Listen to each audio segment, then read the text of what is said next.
কারো না কারো সাথে প্রতিদিনই দেখা হয়, আর দেখা হলে আমরা এই কথাগুলো বলে থাকি।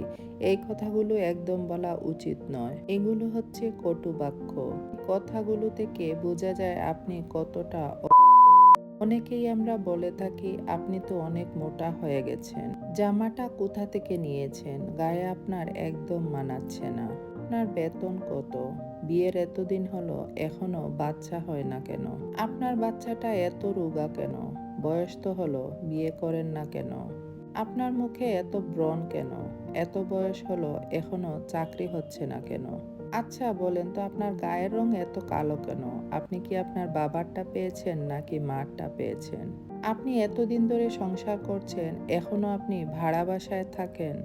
আপনার এত বয়স হয়েছে, এই পোশাক একদম আপনাকে মানাচ্ছে না। আচ্ছা বলেন তো, বাবা মা তো অনেক ফর্সা, তাহলে বাচ্চাগুলো এত কালো কিভাবে হলো? বলেন তো, আপনার স্বামীর আয় কত? স্বামী বিদেশ থাকে, তুমি একা থাকো কেমন করে? তুমি তো অনেক সুন্দর ছিলে, বিয়ের পরে কালো হয়ে গেলে কেন? খাওয়া দাওয়া করো নাকি? এত শুকিয়ে গেল যে?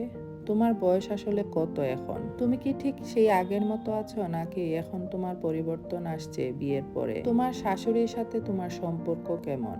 এগুলো আপনার কাছে হয়তো কয়েকটা বাক্য মাত্র, কিন্তু যাকে উদ্দেশ্য করে কথাগুলো বলছেন তার কাছে এগুলো কাটার চেয়েও ভয়ঙ্কর।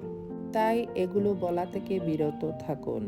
মনে রাখবেন, সব কথা বলার জন্য না, সব প্রশ্ন করার জন্য না। সবার জীবনের গল্পও এক না। তাই কারো ব্যক্তিগত প্রশ্ন করা থেকে বিরত থাকুন। কারো ব্যক্তিগত জীবন নিয়ে অযাচিত প্রশ্ন করা একদম। আল্লাহ সুবহানাহু ওয়া তাআলা আপনার জ্ঞান বৃদ্ধি করে দিন। সংবেদনশীল হন। মানুষকে আঘাত নয়, ভালোবাসা দিন, সম্মান দিন। সবার জীবন ভালো কাটুক, দোয়া রইল।